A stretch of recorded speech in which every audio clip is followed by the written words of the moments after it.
Well, good morning, ladies. I realized that by starting out the video saying good morning, it kind of is making me stay accountable to actually post this and have it published on hopefully Sunday morning.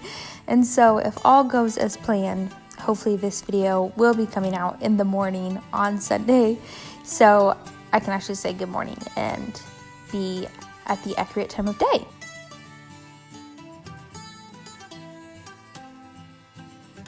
So in this video, I'm just going to be starting to prepare some stuff for winter through freezing and drying. And then also I'm going to take you out to my garden. I received a couple of questions on Instagram about some flowers that I've been growing this year, and it's just been so much fun. So I'm super excited to take you along on this homemaking video that'll mainly be focused around just preparing food for the winter and my flowers in my garden.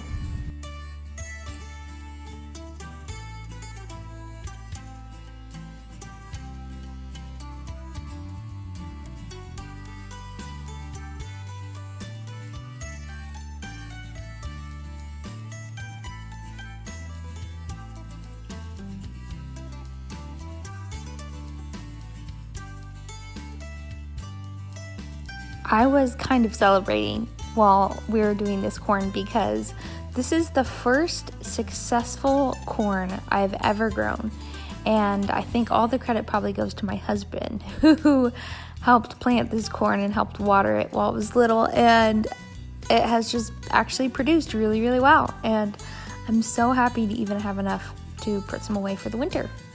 Pretty exciting.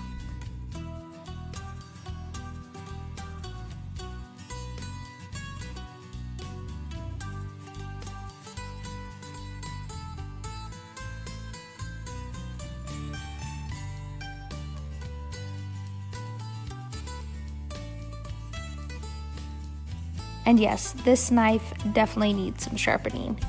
I think actually in my harvesting or it was like preserving foods without having the can video from last year, which I can link down below, I received so many comments from people, some of them being totally fine, some of them being kind of jerky, about how I was using the wrong type of knife to cut carrots.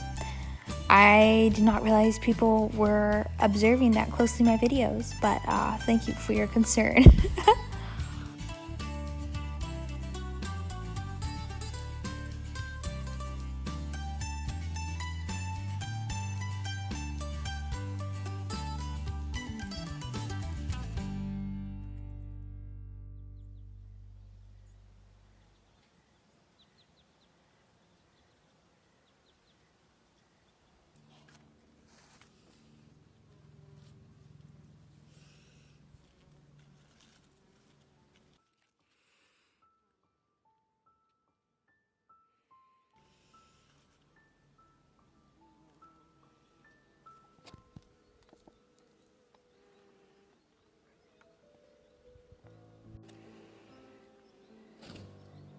So this is truly one of my favorite places to go. It's so much fun. This is my garden, and although I've had a garden for many, many years, I have never, ever planted flowers before.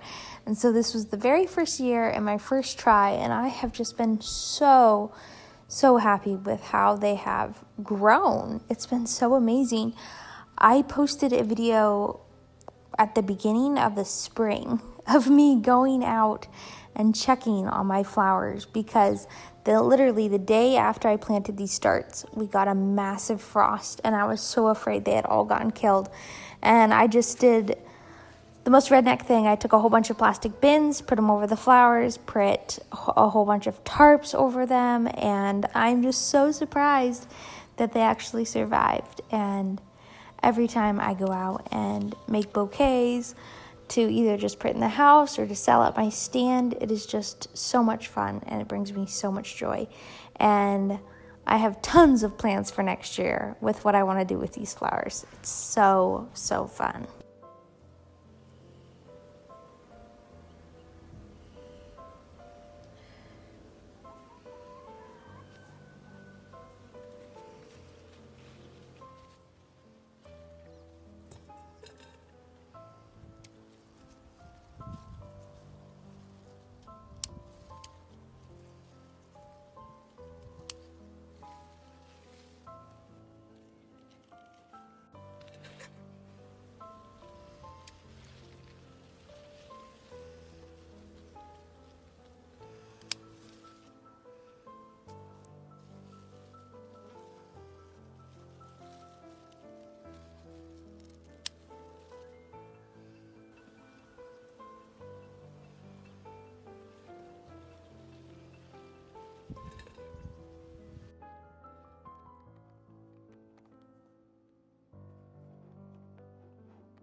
So growing up, we as kids had this little book that was like a nature recipe book. And every summer I would make this recipe for rose petal jam out of this book. And it was literally the most disgusting jam you have ever had in your entire life. But I would make it every year, I guess just because I liked the process of making it a whole lot better than the process of eating it. So I'm not doing rose petal jam today. Instead, I'm doing oil that has rose petals soaked in it for a while first. And so it smells like the scent of roses. And I'm really excited about this because my skin has been so incredibly dry this summer. And my belly has been so incredibly big this summer that I'm really excited to have a special oil to put on my skin besides just plain olive oil. And I'm excited that it can be made from roses right here on the property. That's kind of fun. So I did this kind of similarly to how I have done salve. I took the roses, I pulled them off of the stems, kind of pressed them down into a jar. And then I made a double boiler, which is just a pot of water, and I like to put a towel in the bottom of it. And then I put the jar along with the rose petals, and I actually put some lavender in here as well, so it'd be a little bit stronger. And I placed that on top of the towel in the warm water. And the thing about making oils or making salves that you want to avoid is actually having the oil get hot. You just want it to be warm.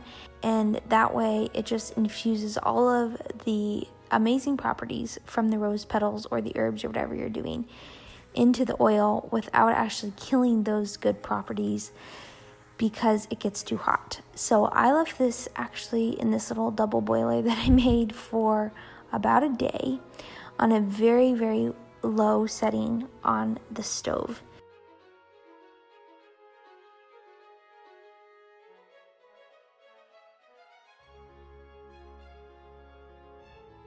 Also, the one other thing that I wanted to share with this that I've done before with my salves is I've made the salves, I've let the herbs soak in the oil, and then when you go to drain the petals or the herbs off of your oil, I would squeeze the cheesecloth way too tight, and it actually makes the moisture, the water from the leaves or the petals go into your salve or your oil and causes it to mold. And so do not squeeze the cloth too tight is my only tip. And it turns out really good. So thank you so much for watching, and hopefully I will have a baby intro video coming soon of our little daughter. We'll see. I'll keep you posted. So if I do miss a week, you'll probably be able to guess why. All right, see you all. Bye.